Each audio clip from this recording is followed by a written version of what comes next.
Y voy a leer algunas otras escrituras a lo largo de esto, Dios. Pero voy a hablar sobre nuestra historia. Y como dije, vamos a incluir algunas escrituras y esas cosas, pero tienes que entender que nosotros siendo el pueblo, nosotros siendo los hebreos, nuestra historia es la escritura, Dios.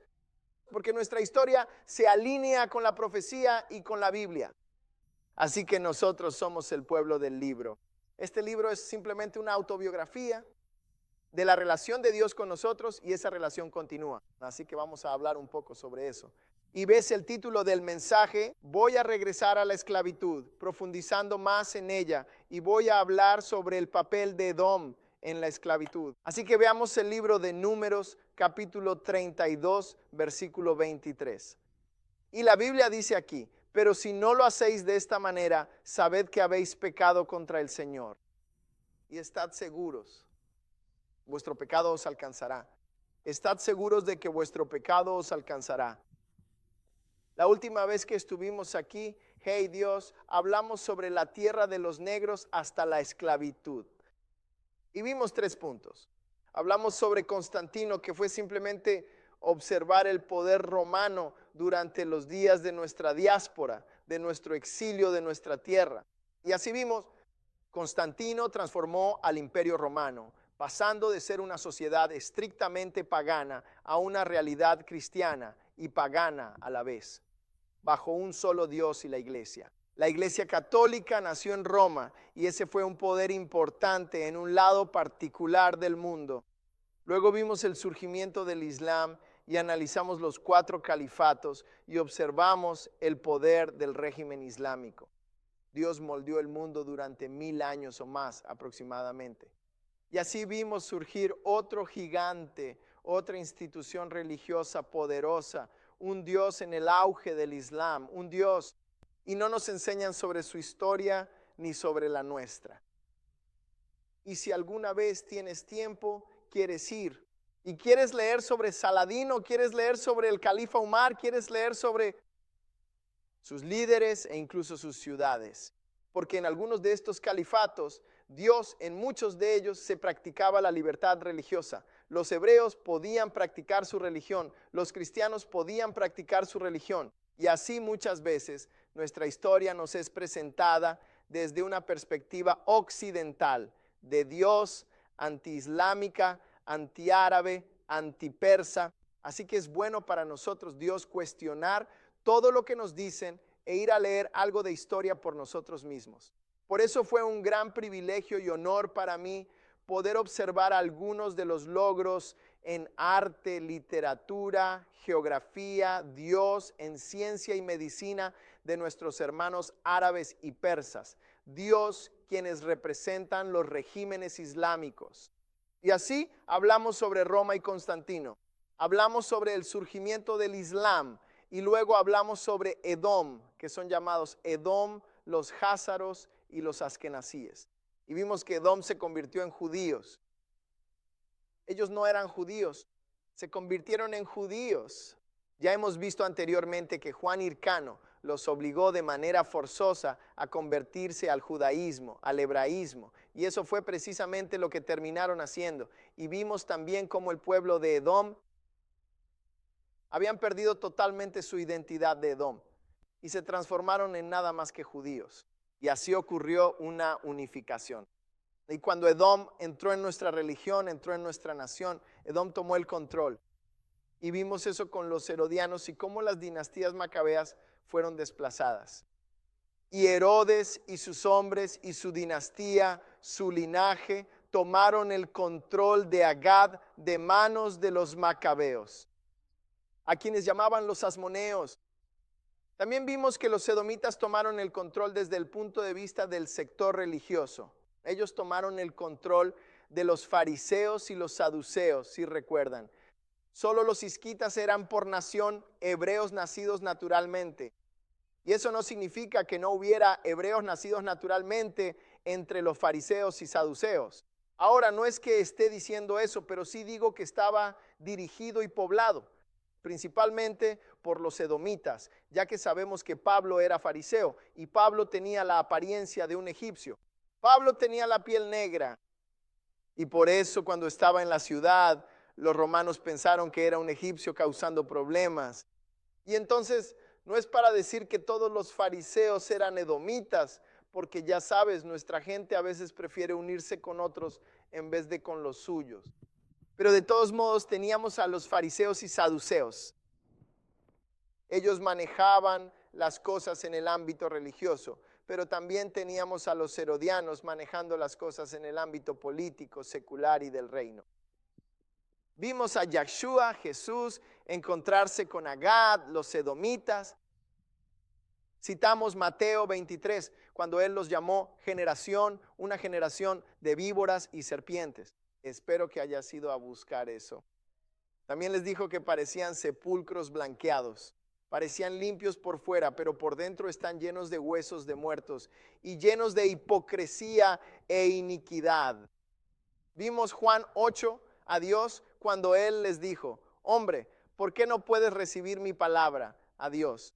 Y les dice que es porque no son de Abraham. Él dijo, Abraham se regocijó de ver mi día. Y ellos responden y dicen, bueno, somos hijos de Abraham. Y no solo somos hijos de Abraham, nunca hemos estado en esclavitud. Y justo ahí supimos que este era un pueblo diferente al de los hebreos, a Dios. Sí, son descendientes de Abraham, pero no son descendientes de Jacob. Sabes, sí, son hebreos por conversión, pero nunca pasaron por Egipto. ¿Entiendes lo que digo? No Babilonia, no cautiverio asirio. Así que justo ahí, hablando con Jesús, se les dio su identificación en ese momento. Y recibimos la revelación de que en realidad eran los edomitas quienes le daban más problemas a Yahshua Jesús, un Dios, convenciéndonos a nosotros, su pueblo, de rechazarlo, un Dios, lo cual siguen haciendo hasta el día de hoy. Pero vamos a hablar de eso quizá en el próximo sermón, mientras hablamos de Edom hoy.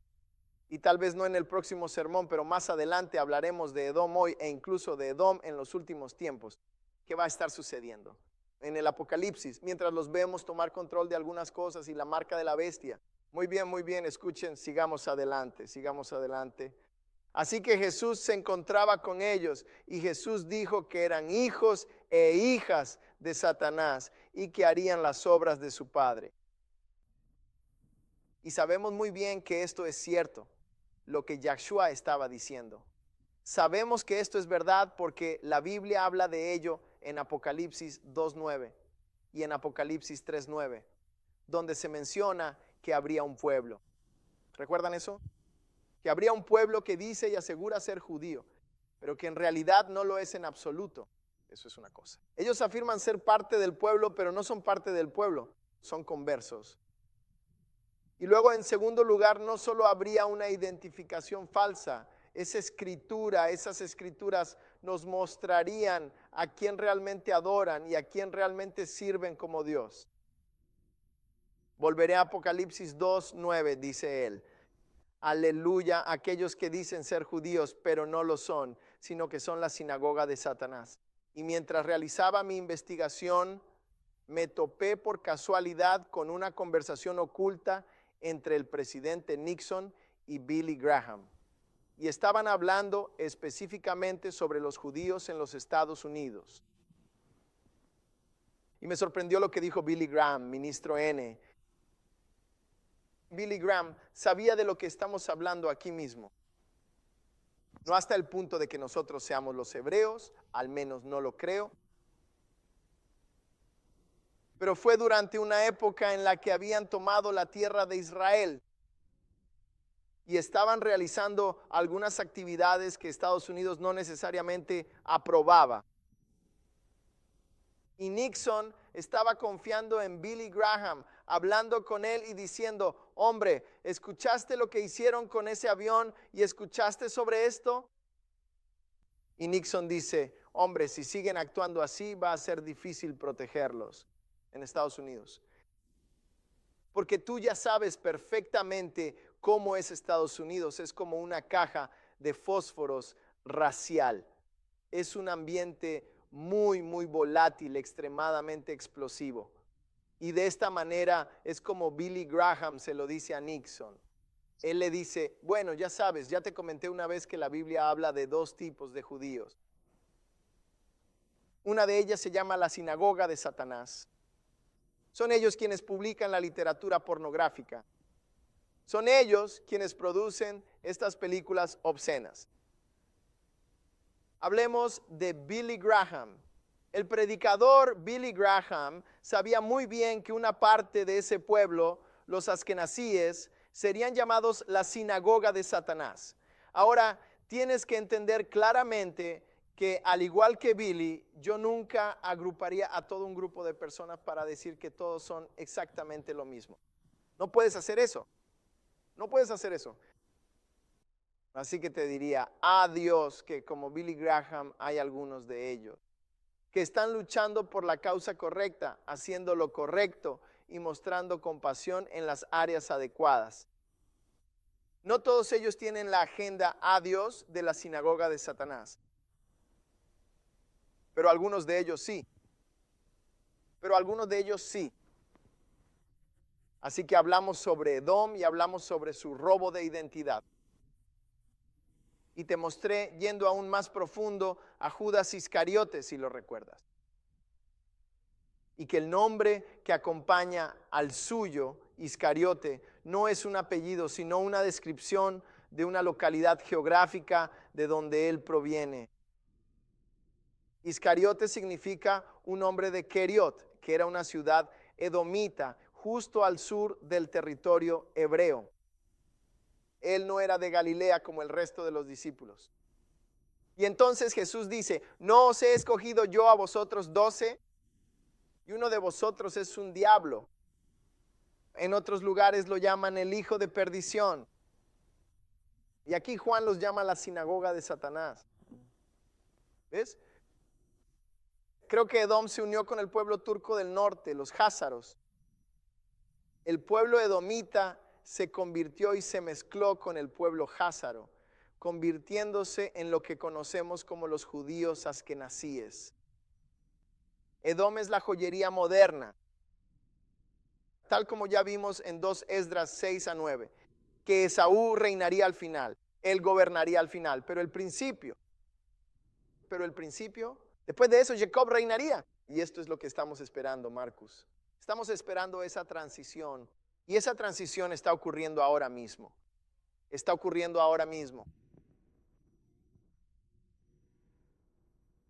Se nota que ellos gobiernan, porque si intentas criticarlos, como Nick Cannon, verás que mandan. Consumirán a Edom por su odio a nuestro pueblo y por el control de películas y música. Y luego hablamos un poco sobre la esclavitud y su papel en la esclavitud. Bien, la esencia de esto es que Jacob le robó la bendición a Esaú. Se disfrazó de Esaú, subió y lo robó. Ahora bien, se puede debatir si fue suyo o no. Yo también creo que fue suyo.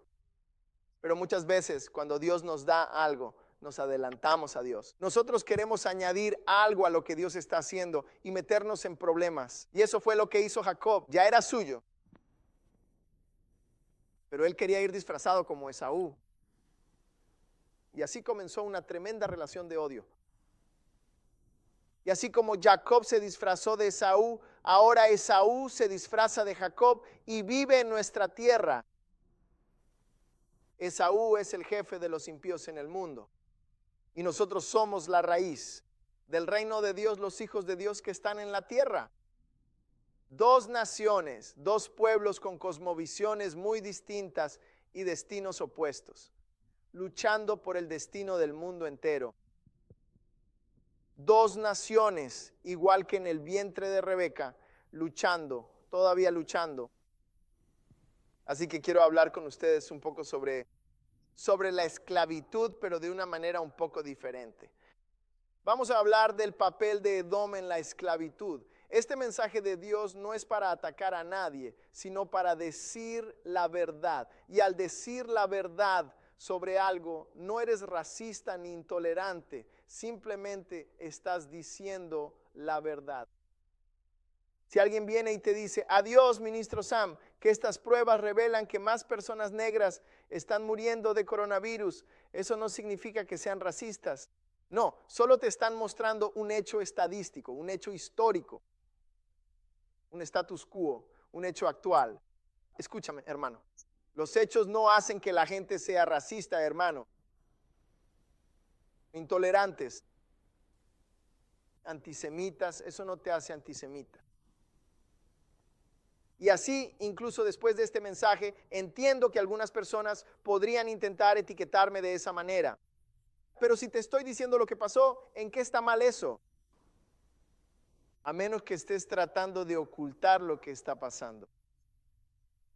Y todo lo que tienes que hacer es leer el libro Fragilidad Blanca.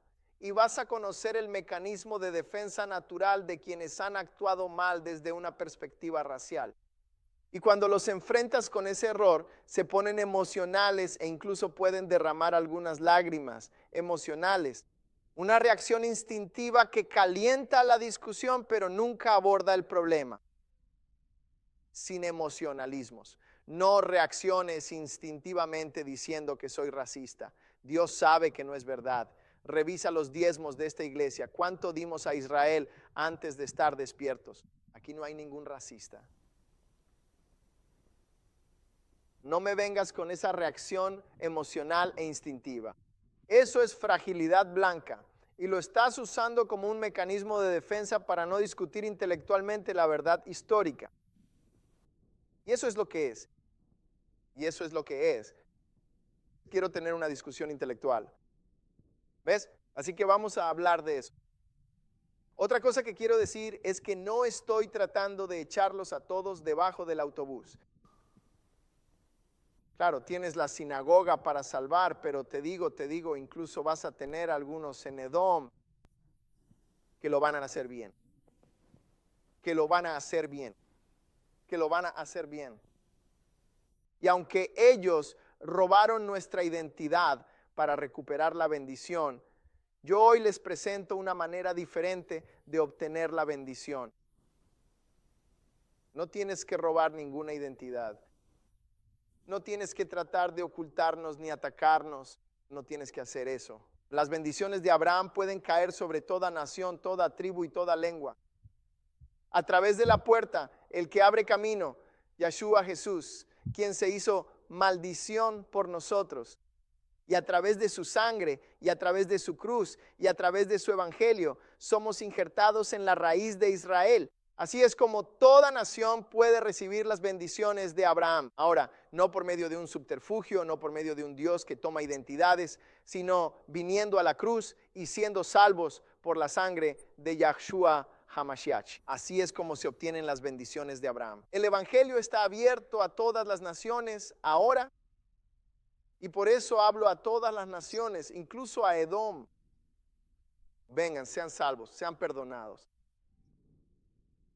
Y todo lo que deseabas que Esaú perdió puede ser tuyo a través de la cruz del Calvario. ¿Ves? Ese es el evangelio, amigo. Ese es el evangelio. Y ese es mi trabajo, presentarlo. Así que ahora hablemos de la esclavitud y hablemos del papel de Edom en la esclavitud. En su mayor parte, esto ha estado oculto a los ojos naturales. Muy bien, no solo ha estado oculto, sino que también ha sido negado. Se ha negado vehementemente que los actuales askenazíes no tuvieron ninguna participación en el comercio de esclavos. Y eso es una mentira salida del mismo infierno. Así es.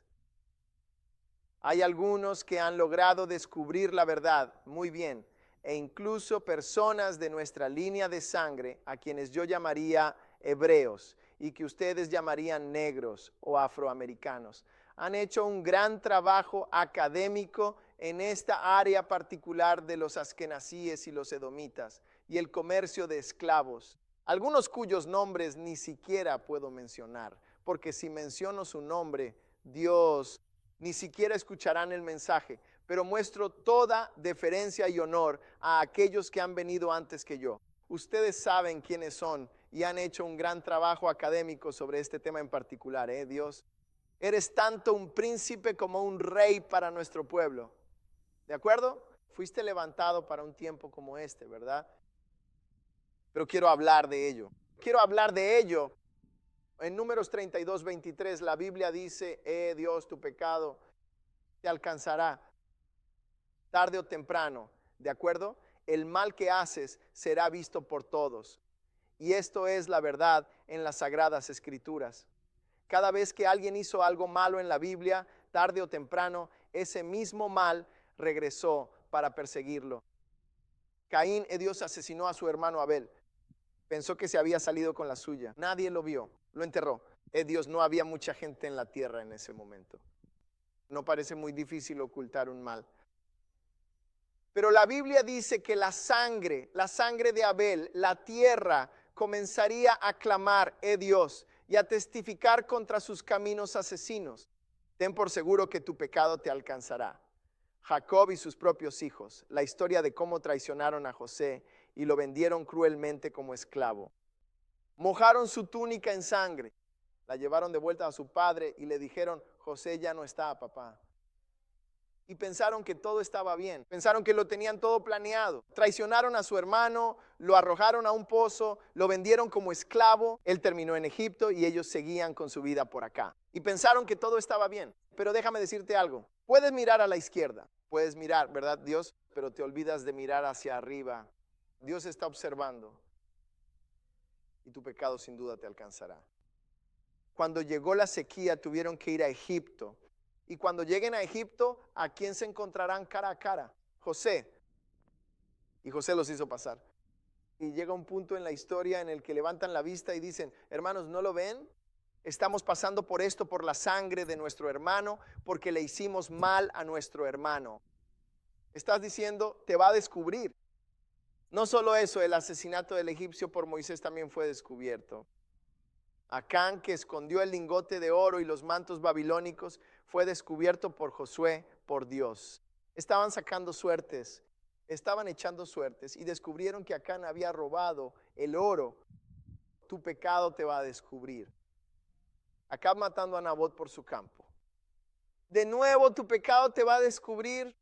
El profeta se le acercó y simplemente le dijo, pensaste que lo habías escondido, pero no lo escondiste de Dios. ¿Ves? ¿Y qué hay de David? Incluso los mejores de nosotros. David con Betsabé. Lo mantuvo en secreto. Nadie tenía que saberlo. Pero sí, la mujer terminó quedando embarazada. Luego, para ocultar el embarazo, ¿fue acaso Dios? Llamó a Urías. Llamó a su esposo, Dios, para que viniera y pasara un tiempo con ella. Y su esposo no quiso ir. Tu pecado te va a descubrir. Escribió una carta a Joab. Ve y mátalo. Dios, así puedo apurarme y casarme con ella. Y van a pensar, calculando el tiempo, que ese es mi bebé. Mató a Urías, elitita. Dios, pensó que todo estaba bien. Entonces el profeta vino y lo miró a la cara.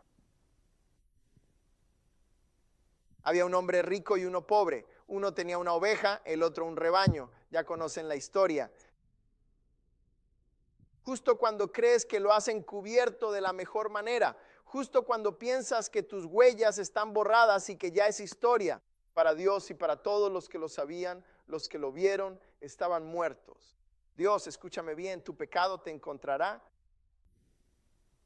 Y eso es lo que está pasando hoy con los askenazíes. Sí, ellos desempeñaron un papel relevante en la esclavitud, mi querido amigo. Al igual que todos los ejemplos que hemos mencionado anteriormente, parecía que habían cubierto muy bien sus huellas.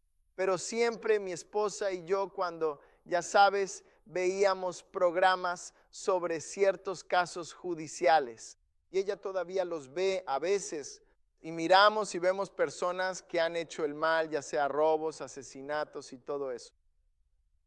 Y si ves esos programas te darás cuenta de que Dios siempre deja algo, alguna pequeña pista, alguna pequeña señal, alguna cosa que parece arbitraria va a pasar, ¿sabes? Como cuando miran en su bolso y ven, oh, esas son las personas que terminaron allí, esas son sus ideas, alguna cosita va a pasar, donde Dios mismo va a hacer que este principio se cumpla, que tu pecado inevitablemente te va a alcanzar. Y yo creo que esto es algo que ha pasado a lo largo de la historia en relación con la esclavitud, con Dios y con toda nuestra propia historia. cómo llegamos a la esclavitud y quién fue el que más la impulsó. Te voy a llevar a Ghana ahora mismo, a Gad. Te voy a mostrar una foto, un par de fotos. Este es el histórico castillo de Elmina en Ghana, la costa de los esclavos, esa región de África Occidental de donde provienen la gran mayoría de nuestras líneas de sangre. Aquí en Elmina lo reconocerás porque este es el histórico castillo que tiene esa puerta tan infame, la conocida puerta del no retorno. Y era la puerta por la que los esclavos salían para subir a los barcos que los llevarían al comercio transatlántico de esclavos, ya fuera a Sudamérica, el Caribe o Norteamérica. Y se llamaba la puerta del no retorno, porque Dios mío, todos pensaban que nunca regresaríamos. ¿Ves lo que digo? Y Brent puede seguir entrando por esa puerta del no retorno. Y muchos de nosotros, ves a los Obama allí con Michelle, el expresidente Barack y su familia. Muchos de nosotros regresamos allí para mirar eso y verlo, y rezo para que algún día yo también pueda hacerlo. Sí, Brent, te estás moviendo rápido, pero vamos a dejarlo justo ahí. Eso está bien. Bueno, en ese castillo, Elmina, empezaron a encontrar artefactos. Artefactos con la estrella de David. Y estas personas nos dicen que no tuvieron nada que ver con el comercio de esclavos, que ellos no estaban allí. Y mi pregunta es, si no estabas allí, entonces ¿qué hace tu estrella allí? ¿Qué hacen tus huellas en la escena?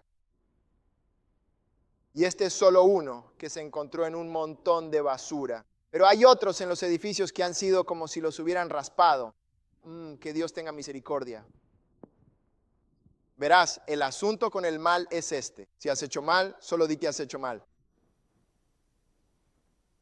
No serías la única raza que ha puesto a los hebreos en esclavitud. No, para eso tendrías que remontarte a Asiria y Babilonia, cariño. Y aun cuando miramos al mundo, oye Dios, mencioné como el pueblo islámico, los árabes, oye Dios, realmente nos pusieron en esclavitud. Y la verdad es que, no sé si voy a hablar de eso, pero ese comercio de esclavos del este de África, en algunos aspectos lo fue. Casi tan terrible o incluso mucho peor que el comercio transatlántico de esclavos. Algunos incluso dirían que una cantidad mayor de esclavos fueron llevados hacia el Medio Oriente y Asia que a las propias Américas.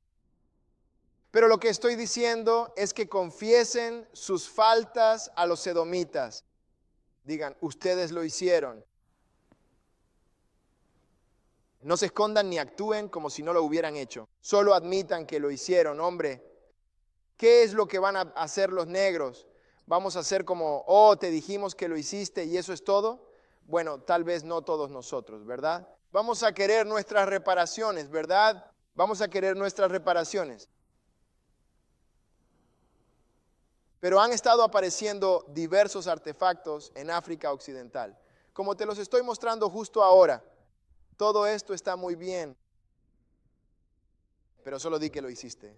La enciclopedia judía menciona claramente que la extensa actividad comercial judía, Brent, puede seguir, actividad comercial judía. La siguiente diapositiva va a decir, la actividad comercial judía en esta época de la esclavitud incluía un monopolio del comercio de esclavos. ¿Sabes lo que es un monopolio? Es cuando acaparas el mercado. Es cuando controlas la industria, ¿verdad? Y algunas personas ven esto y dicen, no, los judíos no podían controlar la industria del comercio de esclavos. Bueno, mira hoy. ¿Acaso no tienen un monopolio en la banca?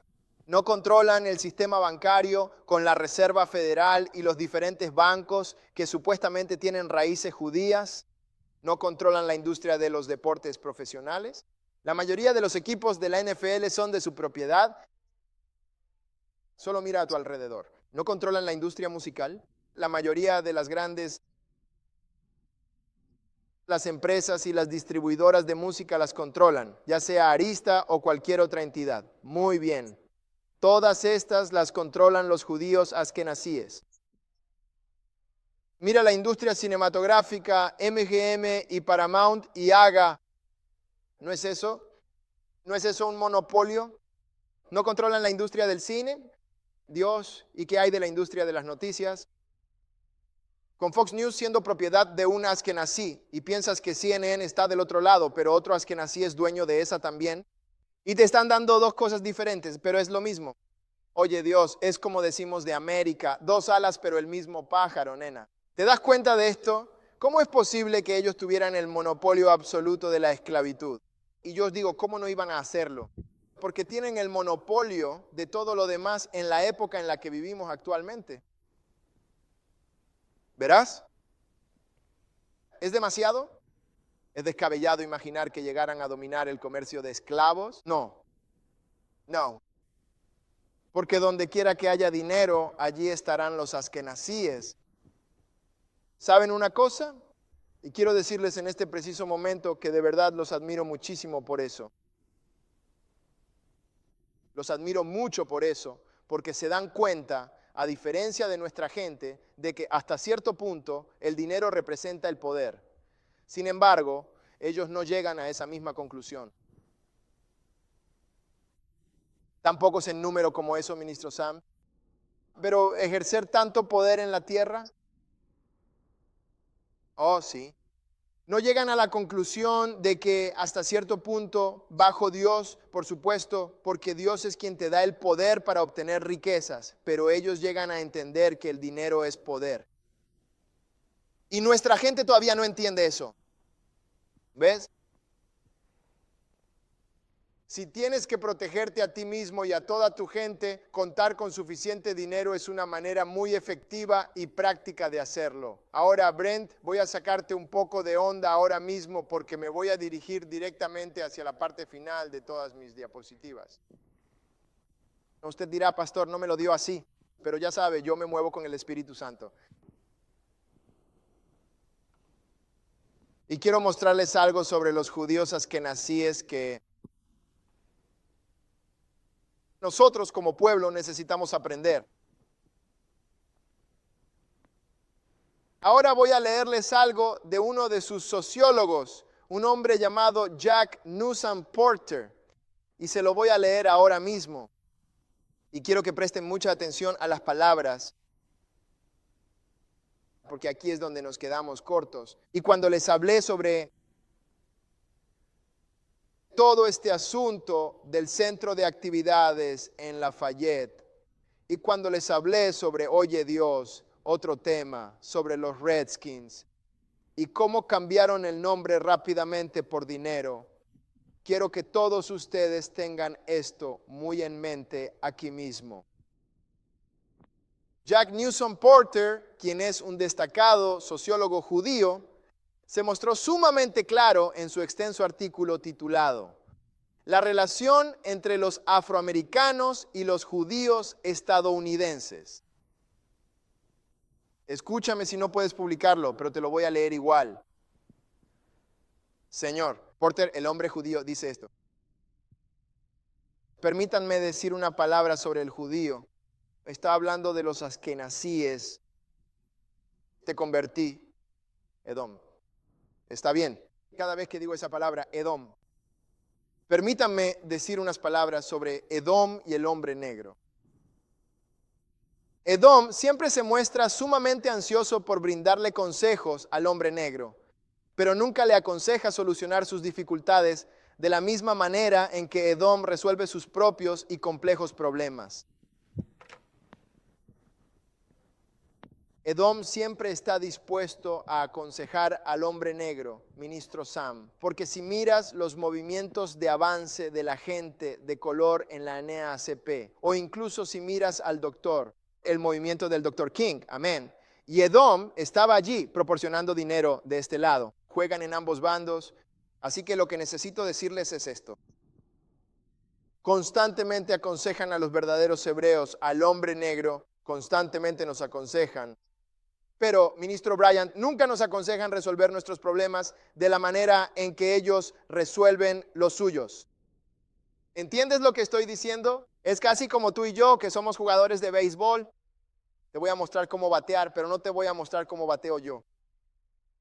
Y cuando yo me levanto, la saco del estadio, pero cuando tú te levantas, te muestro una forma diferente de batear. Y tú bateas, pero te eliminan. Estás haciendo toques y eso es lo que está pasando. Aconsejan al hombre negro, pero no lo aconsejan para que resuelva los problemas como ellos resolvieron los suyos. Voy a seguir leyendo. ¿Lo entendieron? Muy bien. Él afirma claramente que Edom nunca se quedó simplemente sentado sin hacer nada, ni arrastrándose o deslizándose, ni participando en los movimientos de viajes por la libertad, tal como él mismo enseña habitualmente y ayuda a la comunidad negra a hacer. Todo lo hacen. Las protestas formales que hacemos, así no resolvió Edom sus problemas. ¿Nunca has visto a los llamados judíos sentados protestando? ¿Nunca los has visto marchando en las calles? ¿Así es como resuelven sus problemas? No, porque especialmente hoy en día realmente no puedes resolver problemas de manera efectiva, discutiendo, suplicando, pidiendo. ¿Por qué estás regalando estos centros a los pecadores cuando tú no tienes dinero para comprar el centro tú mismo? ¿Por qué le suplicas a la gente? ¿Por qué le suplicas a la gente? ¿Por qué vas con el hombre y te enojas con él porque no te quiere contratar para su trabajo? El hombre no te quiere alojar en su edificio. Eso no es poder real. Eso es dependencia.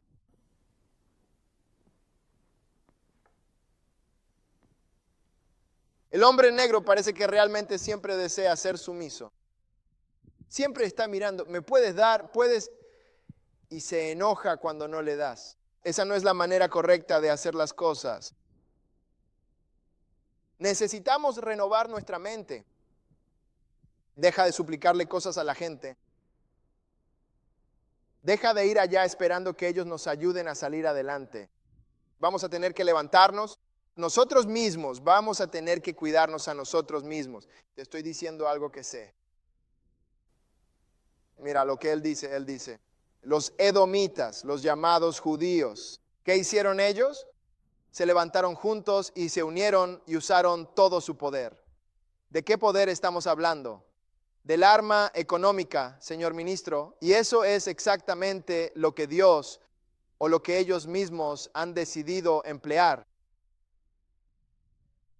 Hicieron. Y Brent, solo lo voy a leer. No tienes que agregarle nada. Solo quédate exactamente donde estás. Hola Dios.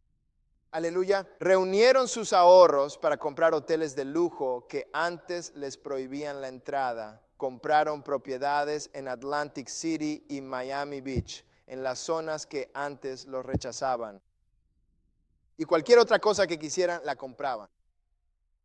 ¿Quién era el dueño de Hollywood? ¿Quién dirige la industria textil, la más grande de Nueva York? Pero el judío, el supuesto judío, aconseja al negro que se una a la NAACP Core, la Liga Urbana y otras organizaciones con donaciones de dinero. El llamado judío toma el control. Luego envía al hombre negro que se encarga de rellenar todo, sentarse, taladrar e incluso enterrar todo. Nos dicen que hagamos de todo, que nos quedemos sentados, que durmamos, de todo menos que compremos. Verás, es cuando nos involucramos, es cuando tienes poder.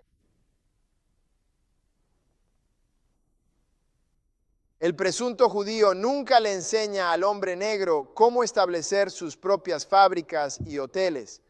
Nunca le brinda consejos sobre cómo conseguir lo que realmente quiere. No. Cuando hay algo que vale la pena poseer, el llamado judío, el edomita, se lo apropia para sí mismo. Pero él no le enseña al hombre negro lo que significa no poseer nada. Escúchame, hombre. Se acabaron los días de mendigar, hombre.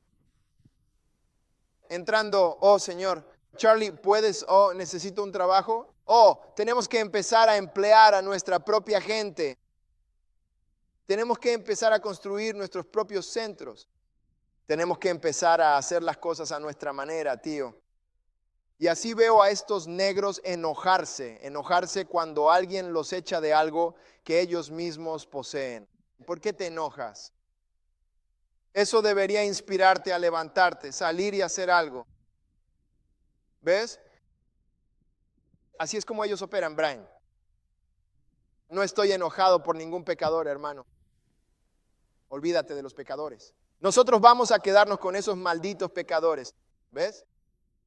No estoy enojado por ningún pecador, hombre. No estoy enojado porque despidan a nuestra gente. No, vamos a abrir negocios de este lado para emplear a nuestra gente, hermano. Mira, vuelves por esto y aquello. Y adivina qué pasa el próximo año, Marcus. En la próxima administración te van a despedir otra vez. ¿Vas a quedarte sin trabajo otra vez? ¿Por qué seguir dando vueltas en ese carrusel? Necesitamos volvernos económicamente independientes como pueblo, hermano. ¿Sabes? Digo todo esto para explicar que así es exactamente como ellos suelen operar. ¿Ves? Ellos se dan cuenta del poder del dinero. Pero la primera dama y yo andamos por ahí y siempre le digo, nuestra gente no conoce el valor del dinero. No lo valoran. No trabajan duro por él. Y cuando está sobre la mesa lo dejan ahí. No es que queramos adorarlo. No, no se trata de adorarlo. Pero tienes que valorarlo. Tienes que valorarlo. Y si hay $10,000 sobre la mesa y todo lo que tienes que hacer es llenar este contrato, todo lo que tienes que hacer es obtener tus credenciales cuando no haces lo que tienes que hacer legal y bíblicamente para conseguir eso. No entiendes el valor. Por favor, deja de decirme que ya no hay más pasteles en ese restaurante de pollo. Pon unos pasteles en la freidora, hombre. Haz el dinero. No dejes el dinero sobre la mesa. Deja de cerrar tu negocio a las 9:50 cuando cierras a las 10. Haz el dinero. No dejes el dinero sobre la mesa, hombre. Porque cada dólar que obtengo es $1 hacia mi independencia. $1. Hacia poder contratar a más de los míos. $1 para no tener que rogarle a alguien más. $1 hacia la autodeterminación. Y tenemos que ponernos, oye Dios, te lo digo, tenemos que ponernos serios sobre el valor del dinero. ¿Ves? Así es como operan estas personas, ministro. Ellos no dejan dinero sobre la mesa. Negocios salen a la venta en nuestra comunidad y nadie tiene el dinero para comprar. Edificios salen a la venta, nadie tiene el dinero para comprar. ¿Por qué le estamos rogando a Walmart que se quede? Vete si te quieres ir. Vamos a abrir nuestros propios supermercados. ¿Ves? Esa es la autodeterminación que necesitamos. Es un día diferente, una dispensación diferente, una unción diferente. Ve, vamos a cuidar de los nuestros. ¿Ves? Y entonces la gente opera así, ellos invierten. Bueno, no hace falta decir que tenían el monopolio de la esclavitud. ¿Ves? Y no es nada raro porque así es como operan. ¿Verás? El libro de 1983, Agón, los judíos y el judaísmo en los Estados Unidos. Doctor Mark Lee Raphael. Voy a volver justo al punto donde estaba Brent desde el principio de las diapositivas. Puede que haya desconcertado un poco a Brent. Teníamos el de Billy Graham, la enciclopedia judía. Ahora pasamos a 1983. Eso es lo que dice. Dice así en todas las colonias americanas, ya sean francesas, británicas u holandesas. Los comerciantes judíos a menudo dominaban el comercio de esclavos. Ve al siguiente, Brent. Doctor Mark Lee Raphael continúa explicando. Según él, esto era igualmente cierto en el continente norteamericano, donde durante el siglo XVIII los judíos participaron activamente en el comercio triangular, que traía esclavos desde África hacia el hemisferio occidental. A las Indias occidentales, donde se intercambiaban por melaza, que a su vez se llevaba a Nueva Inglaterra y se transformaba en ron para su venta en África. Ahora, Brent, vamos a detenernos aquí. Volveremos a ese punto. Muéstrame el siguiente. Creo que quiero mostrarles a todos el comercio transatlántico de esclavos. Ese será el siguiente, Brent. Muy bien. Y lo que Rafael decía era que los judíos askenazíes estaban involucrados en todo esto. ¿Lo ven? Ellos eran los que traían a los esclavos hacia Sudamérica y el Caribe. Ellos conseguían el ron y las diferentes cosas que necesitaban. Luego iban a las Américas y a Inglaterra y daban la vuelta, ¿ves? Porque América necesitaba a los esclavos. ¿De acuerdo? Inglaterra necesitaba algo. Dejaban cosas en el camino y recogían otras. Para cuando llegaban a África ya habían recogido ron, licor. ¿Alguien me escucha aquí? Armas, ¿de acuerdo? Y eso es lo que pasa. Los africanos querían eso, era vender el hebreo. Querían armas y querían licor. Ese fue el comercio transatlántico de esclavos. Y aquí mismo, el doctor Rafael nos decía, volvamos con Brent. Nos está diciendo que fueron los llamados judíos quienes participaron en miren, comercio triangular que trajo esclavos de África a las Indias occidentales. Ahora, lo verás cuando hable del doctor Rafael. Justo antes de su nombre de rabino. No lo llamo rabino porque Jesús dijo, no llamen a nadie rabino, ¿de acuerdo? ¿De acuerdo? Pero esa palabra rabino significa maestro y es un líder judío, alguien a quien nosotros llamaríamos pastor, ¿de acuerdo? Esta cita no es de un gentil. Bueno, esta cita no es de alguien que no sea un edomita. Este es otro edomita diciendo lo que hizo su gente. Ellos participaron en el comercio triangular. Trajeron esclavos, ¿de acuerdo? Brent, vamos, pasa las páginas y ve qué más dice. Nos da el nombre Isaac, el coaster, y verás que no solo tomaron nuestra identidad, sino que también tomaron nuestros nombres.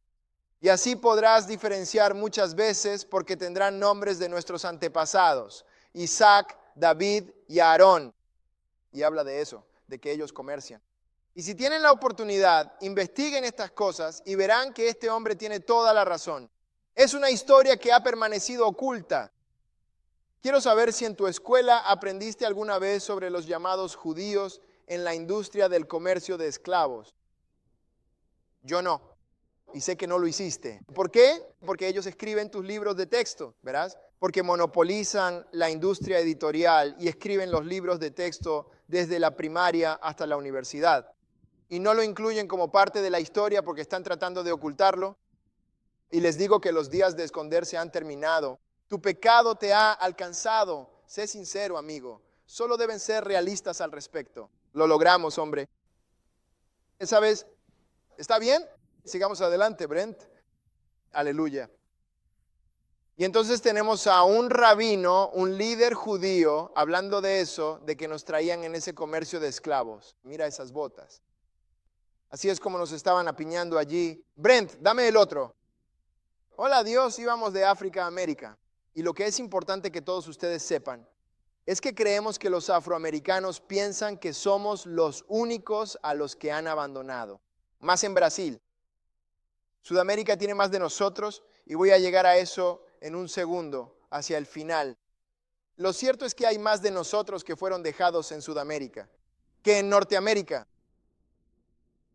Pero por alguna razón nos han engañado para pensar que somos dos pueblos diferentes. Pero es un solo pueblo. Realmente se trata de un solo pueblo. Íbamos en el mismo barco, el mismo autobús, pero en diferentes paradas.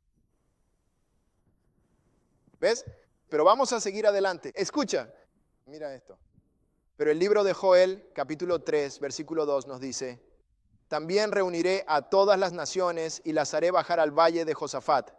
Así lo declara el Señor Altísimo. En aquel tiempo está hablando del gran día del juicio final. Cuando todas las naciones que nos hicieron mal, reuniré a todas las naciones y las haré bajar al valle de Josafat, y allí contenderé con ellas. ¿Por qué? Por mi pueblo y por mi heredad, Israel. ¿Qué hicieron, Señor? ¿A quiénes han dispersado entre las naciones? ¿Qué más hicieron? Y repartieron mi tierra. Dios dice, voy a contender con ellos. Se van a sentar a escuchar a Dios, y pleading es en realidad un término legal. Los abogados presentan alegatos que consisten en una petición y una respuesta, interrogatorios. Presentamos alegatos. Es un término legal que habla de un tribunal. Dios dice, voy a llevarlo, Carlos, al valle de Josafat y voy a hacer juicio en ese valle. Dios dijo, yo soy un ciudadano y voy a tratar con él sobre algunas cosas. Voy a tratar con él sobre cómo han dispersado a mi pueblo entre las naciones. 2, ¿cómo dividieron mi tierra? 3, mira lo que dice en el versículo 3. Él dice, escucha, esto es con lo que voy a tratar. ¿Cómo echaron suerte sobre mi pueblo? Están apostando. Los esclavos eran como propiedad, dinero. Están apostando. No tengo más dinero, pero tengo este esclavo. Tienen 7-Eleven. Echaron suerte sobre mi pueblo y dieron un niño por una prostituta. Llévate a este niño, dame a esta mujer. Y han vendido a una niña, ¿por qué? Para el vino. ¿Recuerdas lo que te conté sobre la trata transatlántica de esclavos? Capturaban a los esclavos y los llevaban a Sudamérica. ¿Para qué? Para el ron. ¿Por el alcohol? Vendían a la gente a cambio de alcohol y armas para traer de vuelta a África, para conseguir más alcohol y más armas, para conseguir más esclavos más bien, ¿verás? Dios dijo, voy a juzgar a las naciones por eso. Voy a hacer que comparezcan en el valle de Josafat. ¿Verás, doctor? Seymour Lieberman, estamos hablando de cómo forman parte del comercio de esclavos. Y algunos de ustedes dicen, pastor, ¿le creemos? ¿Por qué te metes en esto? No lo entiendes. Puede que tú me creas, pero el mundo no me cree. Puede que tú me creas, pero la persona promedio en la tierra solo ve al hombre blanco europeo como el responsable del comercio de esclavos. Y eso no es del todo exacto. No es del todo exacto. De hecho, oye Dios, los askenazíes pueden haber jugado un papel aún mayor en ello que el hombre blanco europeo. Estamos allá afuera y el hombre blanco en Estados Unidos está hablando sobre la bandera confederada y está hablando de traer de vuelta la esclavitud. La verdad es que el hombre blanco promedio jamás habría tenido un esclavo. Demasiado pobres para hacerlo. ¿Me estás escuchando aquí arriba? Demasiado pobres para hacerlo. ¿O no? Eran los ricos quienes tenían esclavos, amigo mío. Y los ricos eran los judíos askenazíes. La mayoría de ellos llegaron a vivir en los mismos barrios que nosotros y a conducir los mismos vehículos. Jamás habrían tenido esclavos. ¿Ves? Siempre hablan de los derechos estatales y la bandera confederada, pero la realidad es distinta. Una pequeña minoría de dueños de esclavos hacía que los pobres lucharan su batalla contra el norte, que estaba prohibiendo la esclavitud, luchaban para mantenerla. ¿Y adivina qué? Ellos no tenían esclavos. Eran peones, amigos, la mayoría de ellos. Algunos de ellos trabajaban con los esclavos como capataces, trabajando en la plantación. Pero la mayoría de estas plantaciones eran de ricos, los llamados judíos, los edomitas. Te lo voy a mostrar en un segundo. Todo lo que te estoy diciendo, te lo voy a mostrar. Pero hablemos de los barcos por un momento. El doctor Seymour Lieberman, mira lo que dice. Él dice que vinieron con barcos que transportaban negros africanos para ser vendidos como esclavos. Lieberman es otro de los suyos, un llamado judío. El tráfico de esclavos era un monopolio real. Mira esa palabra de nuevo. Y los llamados judíos a menudo eran designados como agentes de la corona en su venta. Ellos eran los mayores operadores de barcos en toda la región del Caribe, donde el negocio naviero era principalmente, fíjate, una empresa judía. Los barcos no solo eran propiedad de judíos, sino que también estaban tripulados por tripulaciones judías y navegaban bajo el mando, capitanes judíos.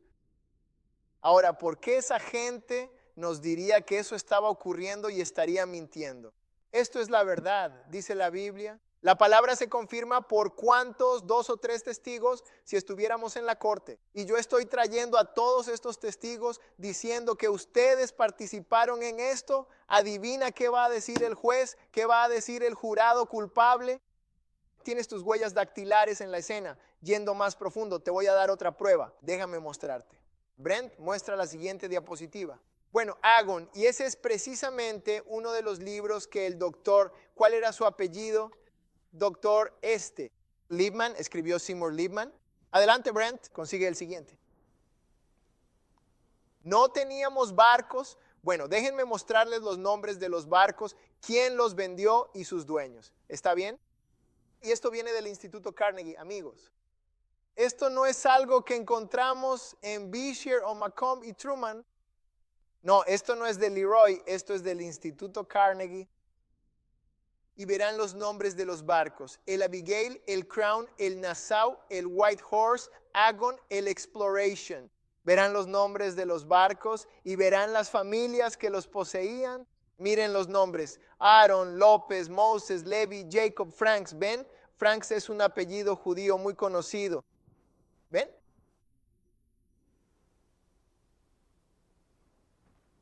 Me estoy adelantando. Pero ¿sabían ustedes que aproximadamente una cuarta parte de la población judía vivía en Luisiana? Aproximadamente una cuarta parte de la llamada población judía edomita se encontraba residiendo en el estado de Luisiana, esa tierra fértil, ese paraíso de los deportistas.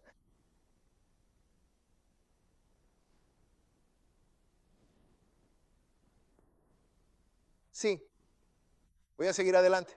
Brent, sigamos adelante. El historiador, doctor Bertram Korn.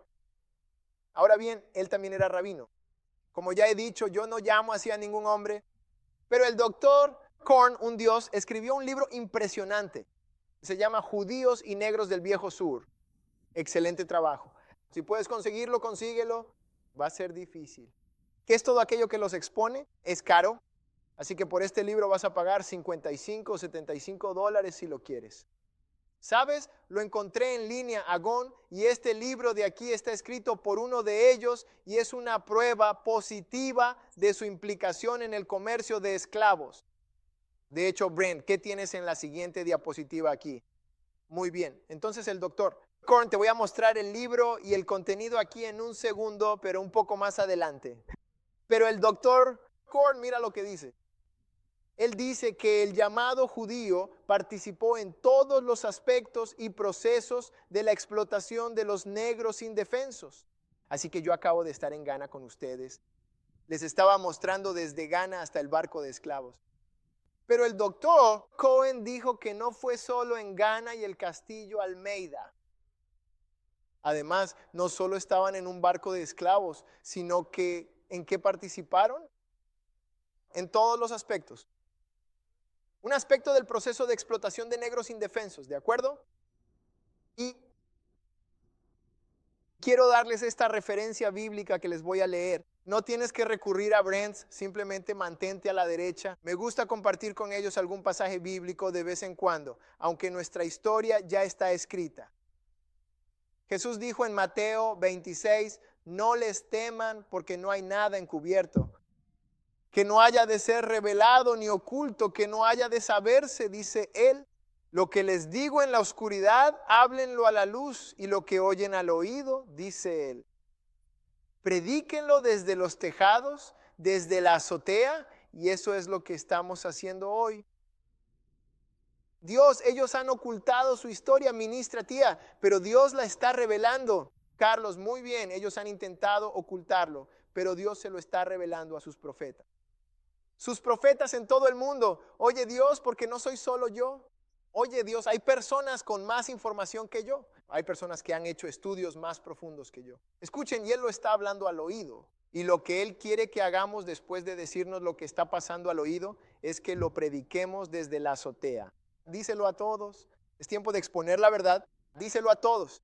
La verdad está saliendo a la luz. ¿Ves? Estas personas estuvieron involucradas en el comercio de esclavos. En 1992, el doctor Abraham Peck de los Archivos Judíos Americanos,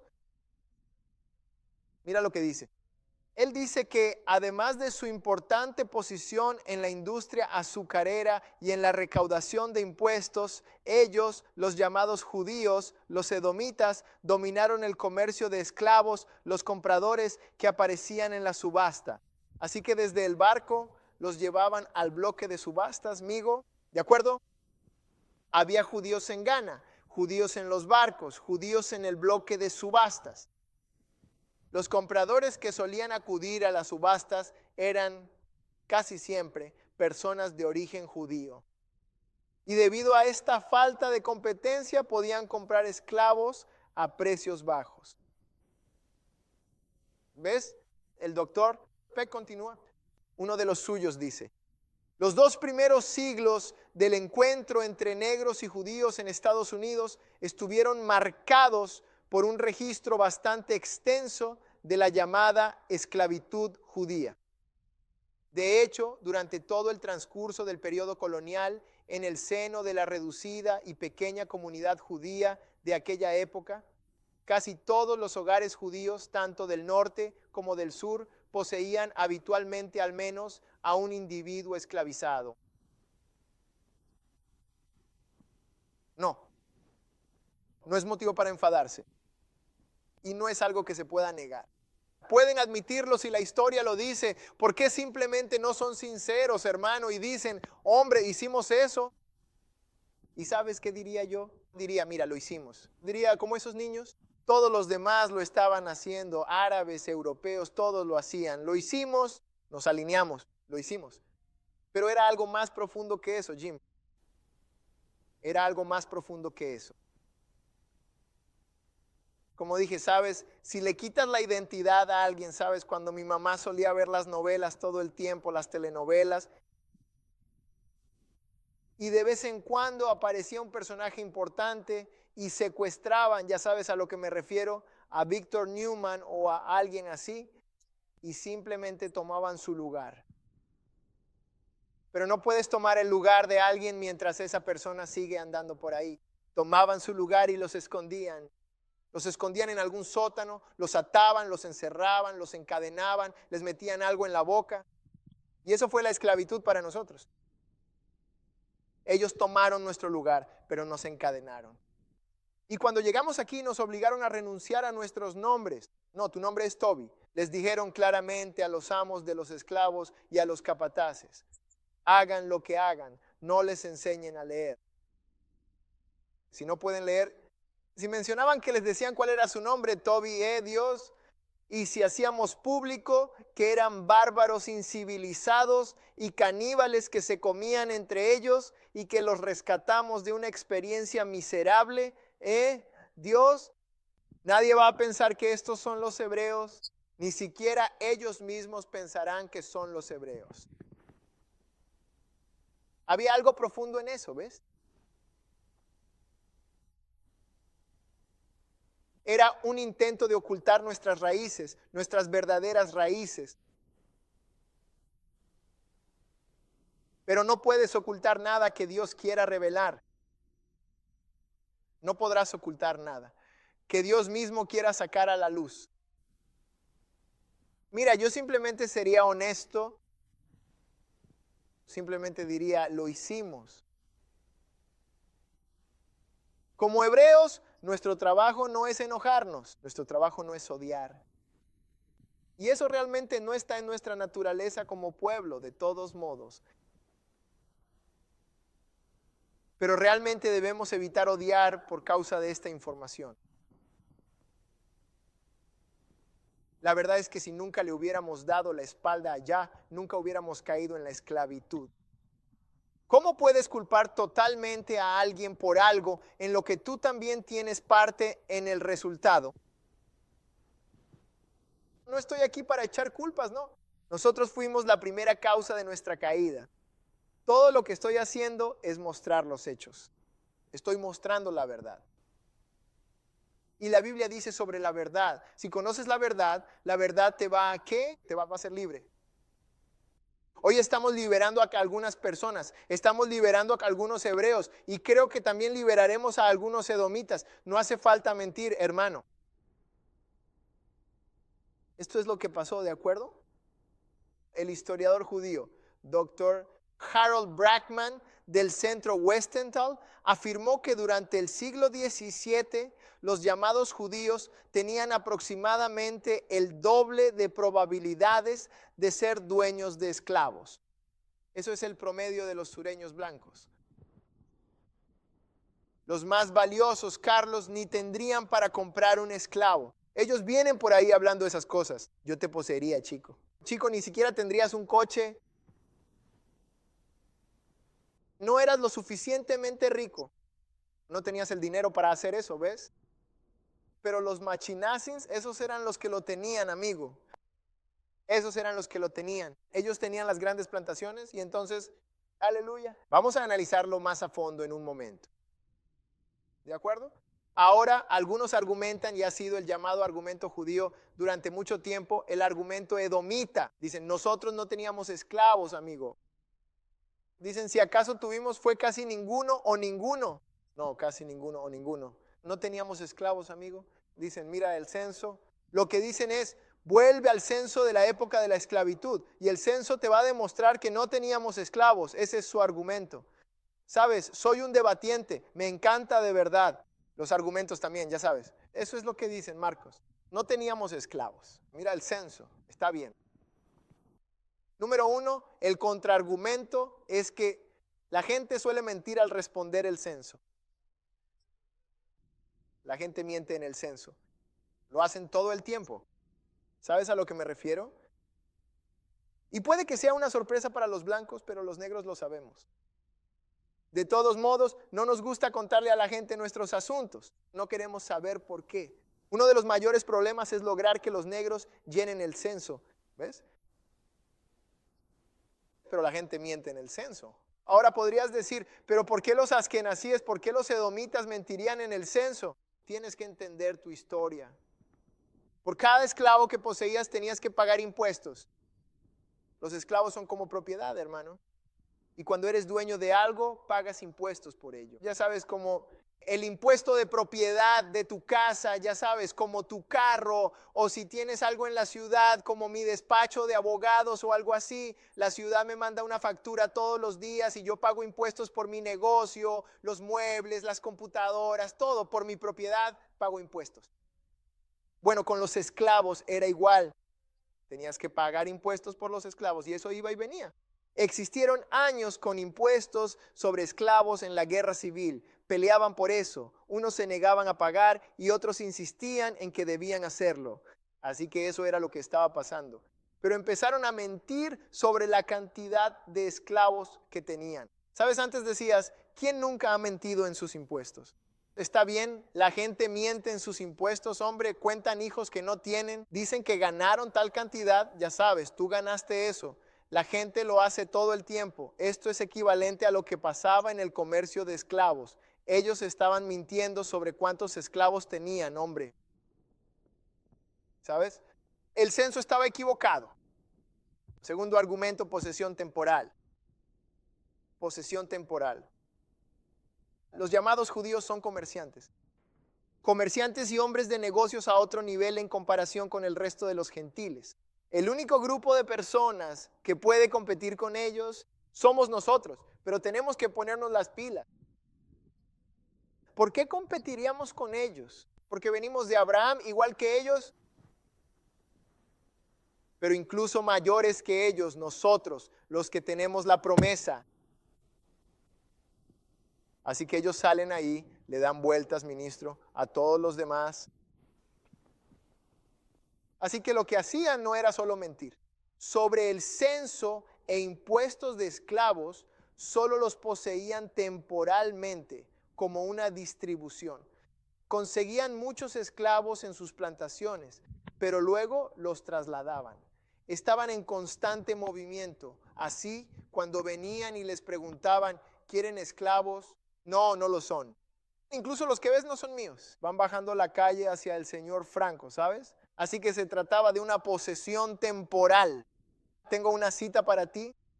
Esto lo escribió el erudito judío Jonathan Squash. Él dijo, los comerciantes judíos rutinariamente poseían enormes cantidades de esclavos. Mira esto. Temporalmente, antes de venderlos. Así que solo era un centro de distribución. Es como ese lugar en Appaloosa, el centro de distribución de Walmart. ¿No están guardando la mercancía para siempre? ¿Solo está de paso, cariño? Vas al centro de distribución, preguntas, ¿son dueños de esta mercancía? No, solo las enviamos. Posesión temporal. ¿Está bien? Tercer argumento sobre este censo. El censo no muestra que los judíos tuvieran esclavos. Bien, debes como tercer argumento revisar la lista. El tercero es la historia. Basta con mirar la historia. La historia demuestra que sí lo hicieron. La historia da nombres. Y mi hijo, hombre, el que les mostré su libro, Bertram, doctor, Bertram, su libro. Debo decirle que su libro es absolutamente increíble. Da los nombres de estos askenazíes esclavistas. Brent, por favor, muéstrales el sitio web.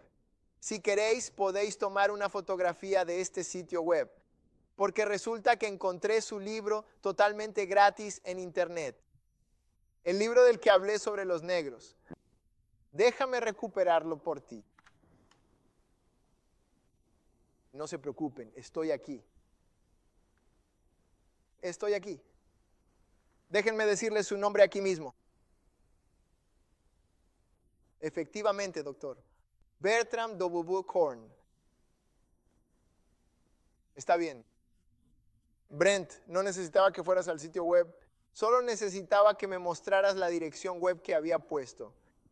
Eso es todo. ¿Sí? Y podrías hacerlo un poco más tarde. Así que ni te preocupes por eso. Pero esto, doctor, Bertram y su libro que mostré anteriormente, Judíos y Negros del Viejo Sur. Vaya, el tipo hizo un trabajo estupendo. Brent, solo pasa a la siguiente diapositiva. Déjame mostrarle algo en su libro. Él nos proporciona los nombres de aquellos que son conocidos como judíos. Propietarios de esclavos, y les voy a mostrar la tabla de contenido y todo. Puede que te hayas quedado congelado con eso. Brent, está bien, voy a esperarte. Ahí está, judíos y la esclavitud de los negros, del Viejo Sur. Ese era el libro justo ahí. Pero necesito que mires eso, mira eso, de 1789 a 1865. Ahora recuerda que Bertram Wallace Korn es uno de los rabinos. Sería como si uno de nuestros pastores escribiera un libro. Muy bien, déjame mostrarte su tabla de contenido aquí mismo. Y te voy a dar el sitio web. Incluso podría adjuntarlo al final de este video para que puedas ir y ver este libro en particular. Pero vea la tabla de contenido, Brent. Vamos a mirarla aquí. Mira eso. Judíos como plantadores y propietarios. Mira eso. Él va a fondo. Oye, Dios. El trato de los esclavos por parte de los judíos. La emancipación de los esclavos por parte de los judíos. Judíos como capataces severos. Él está repasando todo. Judíos como traficantes de esclavos. ¿De acuerdo? El capítulo 7 es un poco fuerte. Casos de mestizaje que involucran a judíos porque se mezclaban mucho con nuestra gente durante ese tiempo. ¿Está bien? Y mucha de nuestra sangre está mezclada con la de ellos. Muy bien, así que a veces tienes que mirar a un hebreo y preguntarte, ¿estás actuando como hebreo o estás actuando como Edom? ¿Cómo cuál estás actuando ahora mismo? Porque muchos de los dueños de plantaciones se mezclaban con nuestras mujeres negras. Opiniones de los judíos sobre la esclavitud. Así que este libro es una evidencia increíble de su implicación. Pasa a la siguiente diapositiva. Déjame ver. Voy a tener que quedarme aquí abajo porque voy a tener que leer un poco de esto. ¿Cuál es la siguiente diapositiva, Brent? Creo que mostré algunas cosas. De acuerdo, él da nombres. Vale, mira eso. Mayor Rafael Moisés, Nathan Nathans, Isaías Moisés. Mira eso. Mordecai Cohen. Bien, David. Habla de plantaciones y de los nombres de sus dueños. Pero ahí se sientan Brian y dicen, no tuvimos nada que ver con el comercio de esclavos. Hombre, te tenemos registrado. Te tenemos registrado. ¿Verás? Chapman Levy. ¿Verás? Dame la siguiente diapositiva. ¿Qué tienes? Uno de los más importantes de todo el país era un supuesto propietario de esclavos judío originario de Nueva Orleans. Judá Benjamin de Luisiana, amigos. ¿Sabes a lo que me refiero? Y me recuerda un poco a Phil. ¿Ves eso? Te voy a decir una cosa. Solo estoy bromeando, Philip. Judah, Benjamin controlaba prácticamente muchas cosas en nuestro estado, especialmente en Nueva Orleans. Brent, adelante, enséñale su casa. Solía vivir en una casa de plantación. Era abogado, pero también era agricultor. Esta es la casa. Ahora se sientan allí y nos dicen, Señor, nosotros no hemos tenido ninguna participación en la esclavitud. Conseguimos una foto de la casa del hombre. Plantación Bell Chase. Todos ustedes quieren vivir en los apartamentos Bell Chase, en el vecindario Bell Chase, pero no saben de dónde viene Bell Chase. Doctor. Bertram, en su libro que mostré antes, Judíos y Negros del Viejo Sur, vaya, el tipo hizo un trabajo magnífico. Brent, pasa a la siguiente diapositiva. Permítame mostrarle algo. Verá, en su libro,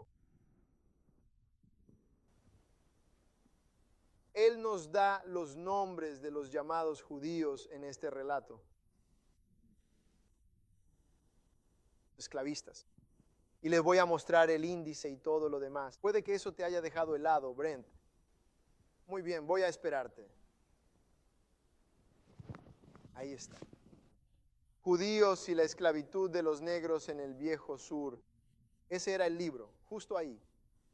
Pero necesito que mires eso, mira eso, de 1789 a 1865. Ahora recuerda, Bertram Wallace Corn es uno de sus rabinos. Sería como si uno de nuestros pastores escribiera un libro, ¿de acuerdo? Déjame mostrarte su índice aquí mismo y te voy a dar el sitio web. Incluso podría adjuntarlo al final de este video para que puedas ir y ver este libro en particular. Pero ve al índice, Brent. Vamos a mirarlo aquí. Mira eso, judíos como plantadores y propietarios. Mira eso. Él va con todo. Oye Dios, el trato de los esclavos por parte de los judíos, la emancipación de los esclavos por parte de los judíos, judíos como capataces duros. Él está repasando a los judíos como traficantes de esclavos, ¿de acuerdo? El capítulo 7 es un poco fuerte. Casos de mestizaje que involucran a judíos, porque se mezclaban mucho con nuestra gente durante esa época. ¿Se está bien? Y mucha de nuestra sangre está mezclada con la de ellos. Muy bien, así que a veces tienes que mirar a un hebreo y preguntarte, ¿estás actuando como hebreo o estás actuando como Edom? ¿Como cuál estás actuando ahora mismo? Porque muchos de los dueños de plantaciones se mezclaban con nuestras mujeres negras. Opiniones de los judíos sobre la esclavitud. Este libro es una pieza de evidencia increíble para mostrar su implicación. Próxima diapositiva. Déjame ver. Tengo que relajarme aquí porque voy a leer un poco de esto. ¿Cuál es la siguiente, Brent? Creo que mostré algunas cosas. De acuerdo, él da nombres. Vale, mira eso. Mayor Rafael Moisés. Nathans. Isaías Moisés. Mira eso. Mordecai Cohen. ¿Está bien? Marcas David. Habla de las plantaciones y sus dueños. Pero ahí están Brian diciendo, no tuvimos nada que ver con la esclavitud. Hombre, te tenemos registrado. Te tenemos registrado. ¿Verás? Chapman Levy. ¿Verás? Dame la siguiente diapositiva. ¿Qué tienes? Uno de los más importantes de todo el país era un supuesto propietario de esclavos judío originario de Nueva Orleans. Judá Benjamín. Desde Luisiana, amigos. ¿Sabes a lo que me refiero? Y me recuerda un poco a Phil. ¿Ves eso? Te diré una cosa. Solo estoy bromeando, Philip. Judá Benjamín prácticamente manejaba muchas cosas en nuestro estado, especialmente en Nueva Orleans. Brent, adelante, muestra su casa. Solía vivir en una casa de plantación. Era abogado, pero también era un plantador. Esta es la casa. Ahora ellos se sientan ahí y nos dicen, ministro, nosotros no tuvimos nada que ver con la esclavitud. Tenemos la foto de la casa de ese hombre. Plantación Bell Chase. Todos ustedes quieren vivir en los apartamentos de Bell Chase, en el barrio de Bell Chase. Ya sabes, no sabes de dónde viene Bell Chase. Bell Chase era una plantación con cientos y cientos de esclavos, ¿verás? Muy cerca de Nueva Orleans, a unas 8 millas de distancia. Incluso había una ciudad en esa zona llamada Belle Chase. Sigue así, Brent. Hola, Dios. Así pues, vemos que la historia demuestra que tuvieron alguna implicación en la esclavitud. Pero hay otro argumento. No tuvimos ninguna participación, ¿de acuerdo? Bueno, es el censo. Bueno, en el censo la gente miente en el censo. No los teníamos. Los poseíste temporalmente. 3, tenemos sus nombres en los registros históricos. Número 4, volvamos a los periódicos. Vuelvan a los periódicos. Doctor, Bertrand fue a los periódicos, hombre. Si niegan que poseen algo, vamos a los periódicos, hombre. Eso sería como si Cordell negara que fue uno de los mejores jugadores de baloncesto del estado. Todo lo que tenemos que hacer es volver al periódico. Vemos a Adele lanzando de 3, lo vemos destacándose. No puedes negar lo que está en los periódicos, hermano. Lo mismo con Carlos. ¿Sabes a lo que me refiero? No puedes negarlo, Carlos. Los artículos de periódico sobre ti. ¿Ves? Vinny V en lucha libre. No puedes negarlo, hombre. ¿Verás? Buscamos los artículos del periódico. Hombre, niegan que solo existan esclavos. Pero miren lo que dicen los artículos del periódico. Subastadores, ventas privadas. ¿Por quién? H. Mordecai. El supuesto judío, hombre. Vamos, dame otro. Y supongo que en algún momento podrías pausar eso y leer un poco sobre los esclavos que estaban vendiendo, la edad, lo que hacían y cosas así. Eran personas, hombre, gente salvaje, ¿sabes? Sigue adelante. Mira muy bien eso. Se trata del señor Jacob Autolingu. ¿Estás de acuerdo? Estos son judíos, hombre. Ellos trajeron los barcos y los tenían en la subasta. Ellos son los que compraban en la subasta. Ellos la dominaban, hombre. ¿De acuerdo? Tienen las fechas, hombre. Vamos a los periódicos. ¿De acuerdo? Sigue adelante. Mira, dice, venta de bienes negros valiosos. ¿Qué más tienes, Brent? Sigue adelante. ¿Ves? Mira eso. JLT 11. ¿De acuerdo? O Levin, como quieras pronunciarlo. 22, probablemente negros. Eso probablemente sea, ya sabes, agradable. Negro fino. ¿Sabes a lo que me refiero? Algunos buenos. Tengo las edades y todo. 13, 11, 8, vendiéndolos. Mira, 3. ¿Verás? Vendiéndolos. ¿Está bien? Sigue así, Brent. ¿Qué tienes preparado para después? ¿Está bien? Mira, otro más. Artículo periodístico de JF, Moisés. Como ves, 1859, negros, compren los calientes. ¿Ves? Lo tienen, amigo. Nos están vendiendo, amigo. Pero dicen que nunca tuvieron nada que ver con eso. ¿Cuál es el siguiente, Brent? Trabaja con tu chico. Ahora, otro argumento en contra del censo no es solo, ya sabes, que el censo podría estar equivocado porque la gente miente. No solo el hecho de que, oye, Dios, los poseíste temporalmente. No solo el hecho de la historia. Tienes tus nombres escritos, tienes los barcos que compraste, poseíste y usaste anotados. Oye, Dios, pero los recortes de periódico también nos muestran que fuiste parte de esto. ¿Por qué mentir, amigo? ¿Por qué no simplemente decir la verdad? Sabes, debería haber una parte en el proceso judicial donde simplemente digas, hombre, yo lo hice. Yo lo hice. Pero el doctor Bertrand va aún más profundo. Ve a los registros judiciales, amigo. En registros judiciales hallarás el testamento de las personas. Y los esclavos eran uno de los activos más valiosos que la gente poseía. Y así muchas veces en su testamento Marcus el esclavo era lo primero que mencionaban. Amigo, antes de la casa, antes de la ropa, antes de todo. Y no voy a repasar los testamentos en particular, pero cuando consigas este libro, cuando entres en línea, cuando lo tengas, vas a poder leer lo que llaman las cortesías. Y todo lo que es una cortesía es un pequeño pedazo del mundo que, digamos, yo lego. A este le doy, a este otro le doy. Eso es un codicilo. Es cuando le das tu propiedad a otra persona. Y verás que están legando en estos codicilos, están cediendo en estos codicilos, esclavos. ¿Cómo vas a decir que nunca tuviste un esclavo cuando en tu testamento que está en los registros judiciales tienes esclavos?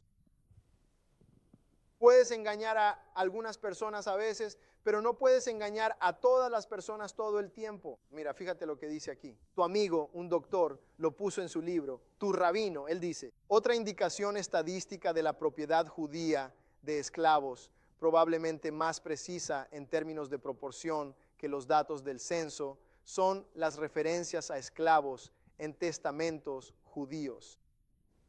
¿Sabes? Es una pieza de artefacto increíble. ¿Qué pasa, Philip? Mira, sigue bajando dinero. Habla de eso. Los testamentos se refieren a la propiedad y, Brent, volvamos a eso, Brent, la propiedad y la disposición de los esclavos. Conseguía notar que, según estos testamentos, en la mitad de ese párrafo, la proporción de propietarios judíos de esclavos era posiblemente incluso mayor que la de los no judíos.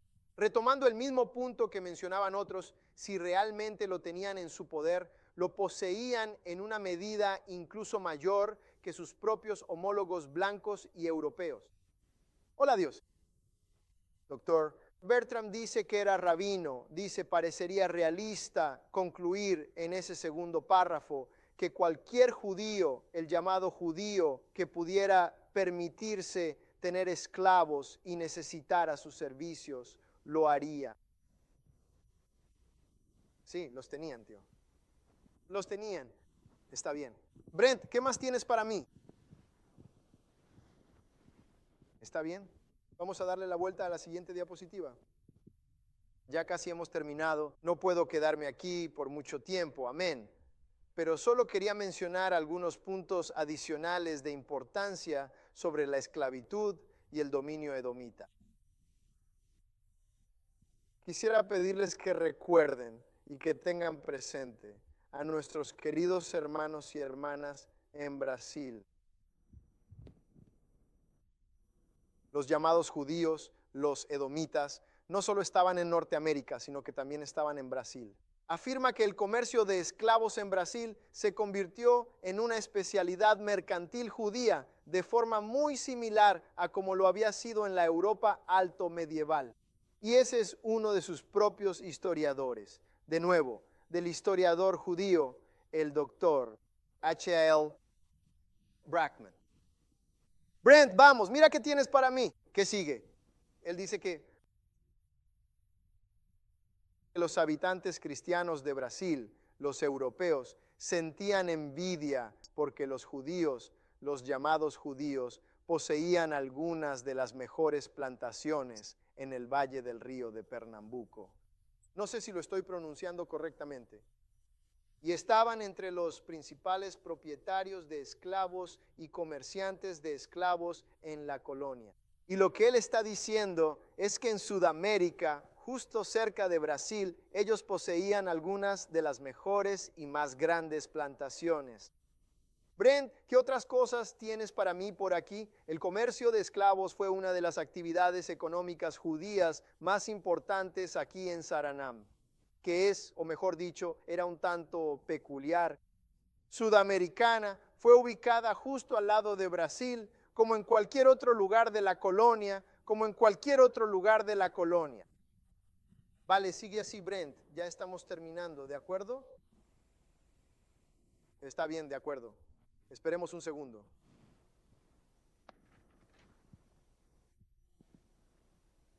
El doctor Ralph Austin es un reconocido historiador judío y también él formaba parte del personal, del profesorado y del personal de una universidad judía. Y trajeron a un historiador hebreo para que viniera a hablar sobre los afroamericanos y el comercio de esclavos. Así que todos estaban sentados en ese almuerzo y era un montón de profesores, hombre, un montón de doctores. Había más títulos que un termómetro en esa sala, de verdad. Y es simplemente, ya sabes, todos los académicos, ¿verdad? Y entonces, doctor Ralph Austin está ahí y está observando a este estimado académico negro, este historiador, viéndolo hablar. Déjame ver, tengo su nombre aquí en un segundo. Creo que el nombre del historiador negro era, él falleció. John Hope Franklin estaba dando un discurso.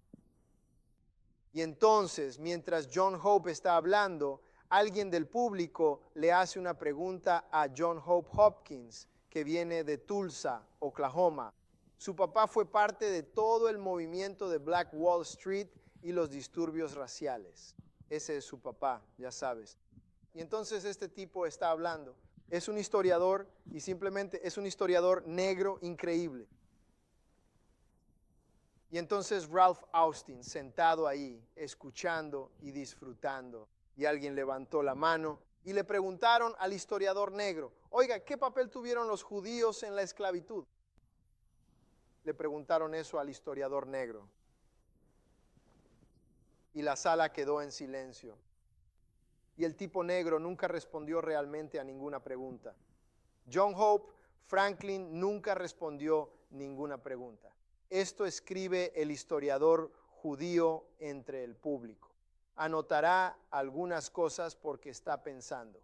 Es el doctor Ralph A. Austin. Todo bien, dice él, de la Universidad de Chicago.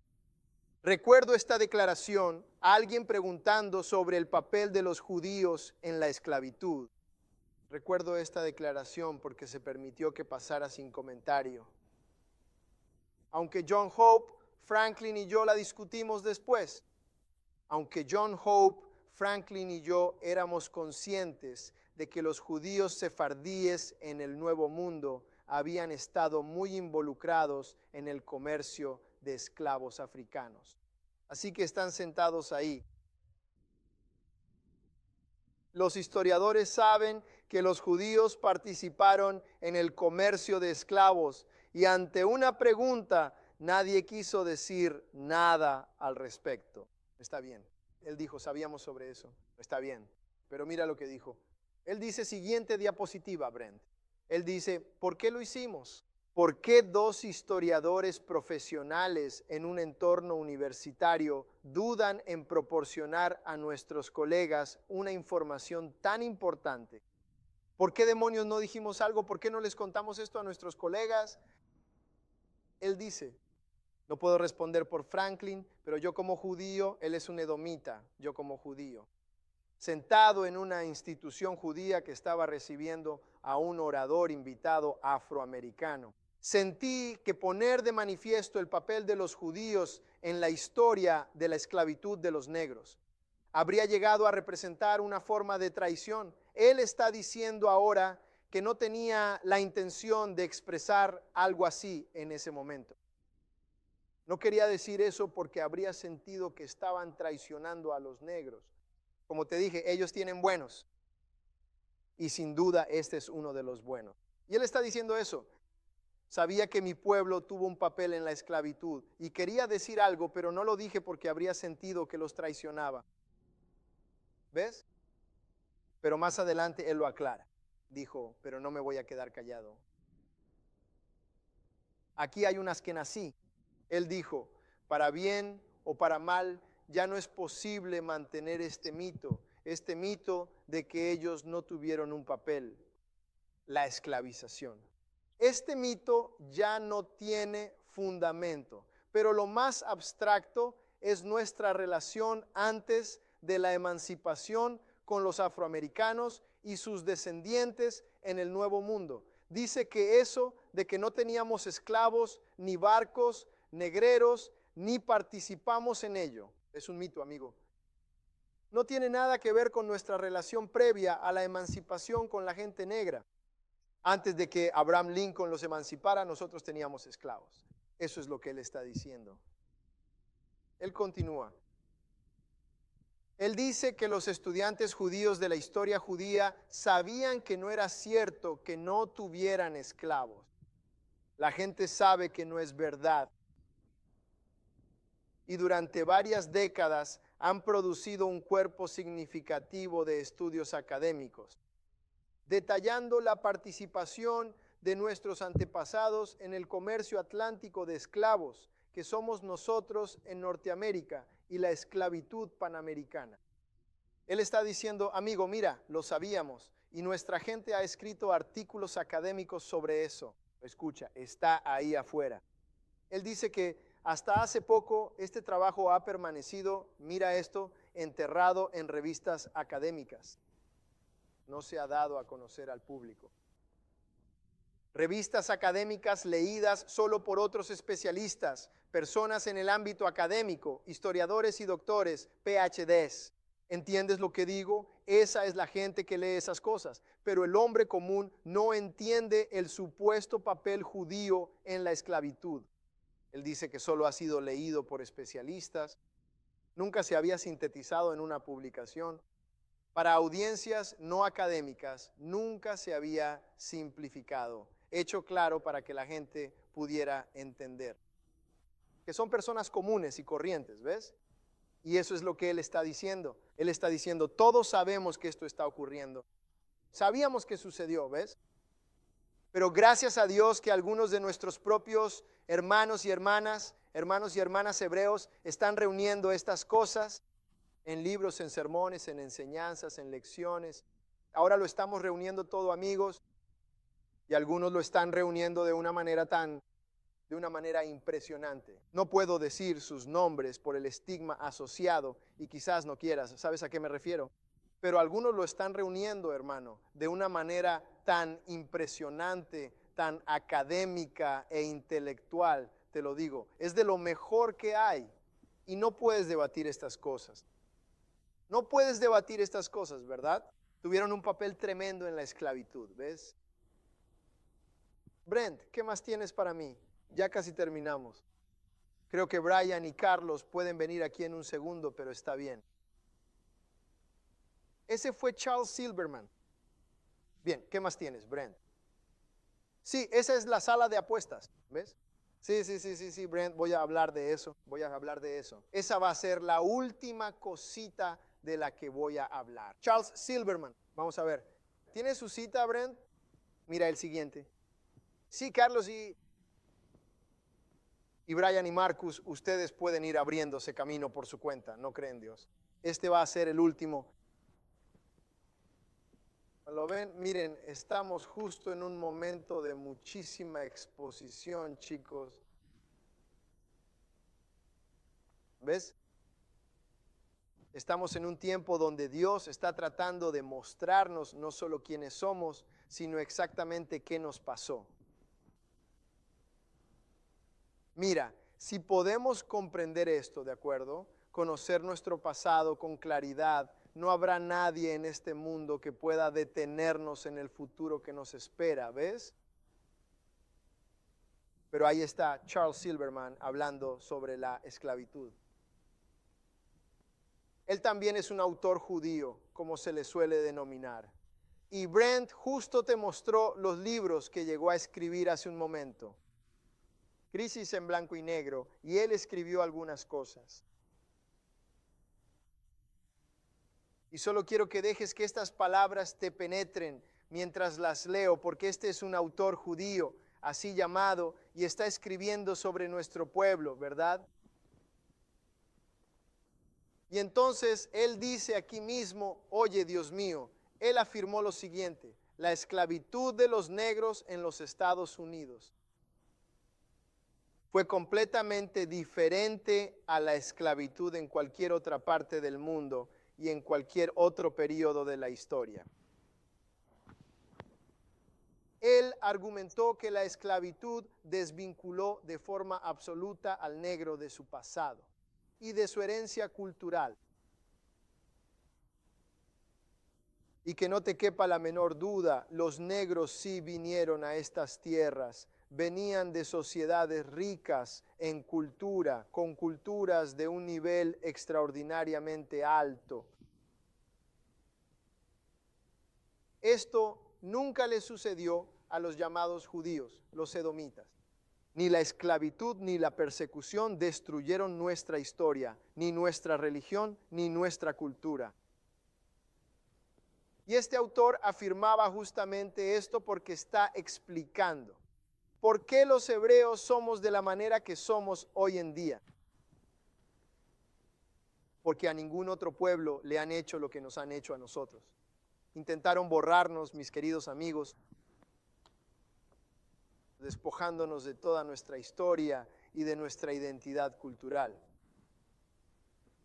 Es casi como si, oye Dios,